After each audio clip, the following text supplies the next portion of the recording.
Hey guys, Professor Bill, Comic Book University, and Thor, issue number 8. Let's get right into this because this was a surprisingly extra specially good issue. Yeah, just wow. So this is called The Prison of Angels. Writer Jason Aaron, artist Mike Del Mundo. VC's Joe Sabino did the letters and production, logo by Jay Bowen, and cover artist Mike Del Mundo. There are variant covers by Kari Andrews, another by Marco Dejanovic, sorry, not my fault, Patrick Zurcher, and Dean White. So yeah, and Thor was created by Stan Lee, Larry Lieber, and Jack Kirby. So this comic book kind of jumps around across 4 different days, and they're not in order. Thor is, of course, you know, taken by the angels. This was apparently his plan, to have Loki kill him. It wasn't about him going to hell. It's about he's a good guy, so he went to heaven. But think about that.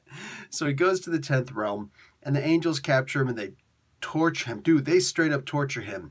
Now, one really interesting thing happens here that I wasn't sure about in the comic books. I mean, we can all suppose, but you know how a shark's teeth will like regrow? You know, the shark's teeth come out, they got like 3 rows of teeth, and they're constantly growing new teeth underneath the old teeth. So the teeth will either fall out because the others will push them out, or so on and so forth. Well, same thing with Thor, similarly, at least.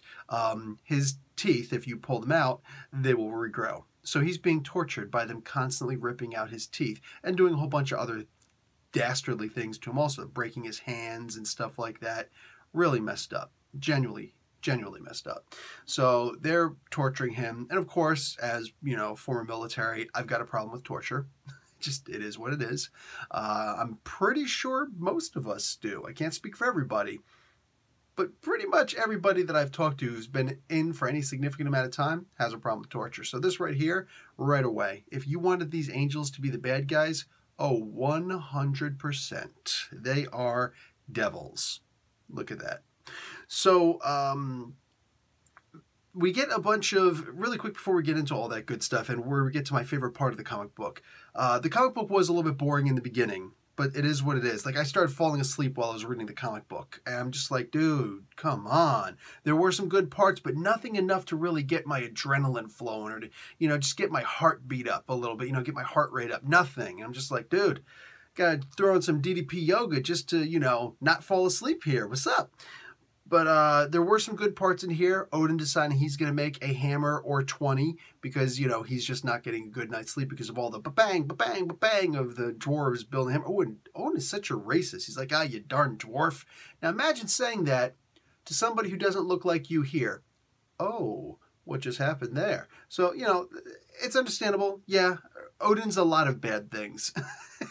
And a bunch of people in here are all like, oh no, oh, you're a true son of Odin. Did you just call me a son of a... Because that's what it sounds like you just called me. That's messed up. Odin is not a nice guy. Not in Norse mythology, not in the comic books. So I don't want to hear all that. So, while Thor is in this prison in heaven, he meets up with Angela. And she's getting tortured also for whatever reason. I don't know why. They didn't show it. But I do love that there's lots of asterisks in here. Asterisks?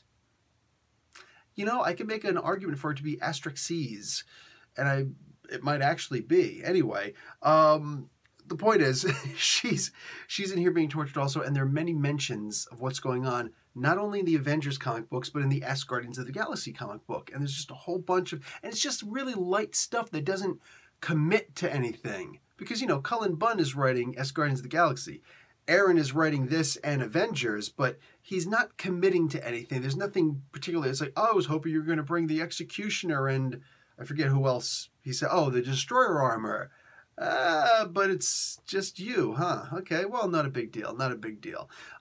So there's references that these other comics exist in the ether, yet there's not a, you know, a big thing of, oh yeah, well, right now we happen to be in, because then what about if the comic book gets delayed? So this is expert on Aaron's part. It's one thing to reference where somebody's doing whatever, but Stan Lee, God rest his soul, isn't in charge of Marvel Comics anymore. He's not the executive editor. He's not the big brain behind the whole thing. He was, and plus he didn't have nearly as many comic books coming out as we've got in Marvel today. So this isn't even a bash on whoever is taking charge of that particular role right now, C.B. Cebulski.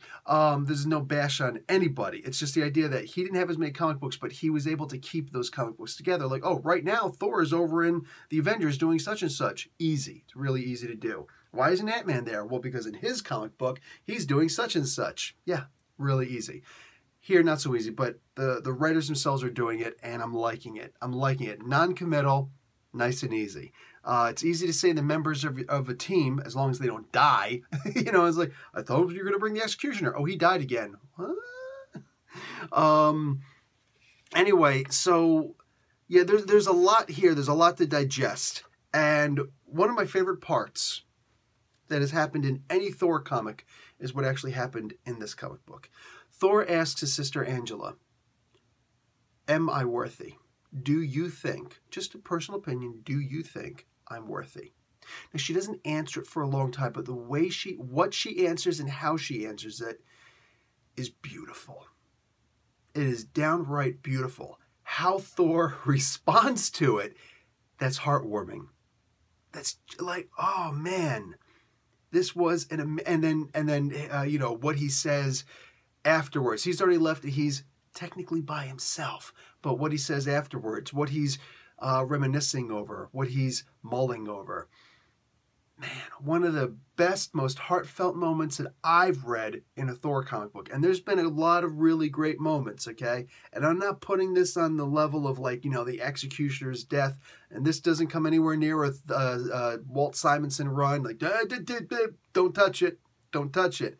What I am saying is an individual Thor moment, not a Thor comic book moment, a Thor moment.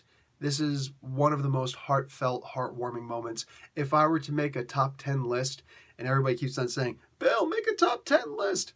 Do you know how hard it is to just, like, especially when you're a perfectionist, and you're like, oh, no. I have to make it really good. I can't just throw something together, you know? No. This would definitely go on a top 10 list, though. I don't know where, but it would be on there. This was really good. Really good. So, am I recommending this comic book? Duh. Yeah. This was fun. This was a really fun read. I liked this. Again, you got to get used to the art style, but if you can, you'll appreciate it. Genuinely, this is the kind of art that you can just straight up appreciate because it's not like your average art that's out there. I can see people right away saying, this is not classic line art. Marvel comic books, period, have been doing that forever. Comics have been doing that forever. Yes. Comic books brought that New York style, that line art style, that fresh style. And then we got, you know, the outliers that do a really good job all on their own. And I love this. Anyway, guys, that's going to be it for me. Professor Bill, Comic Book University. Class dismissed.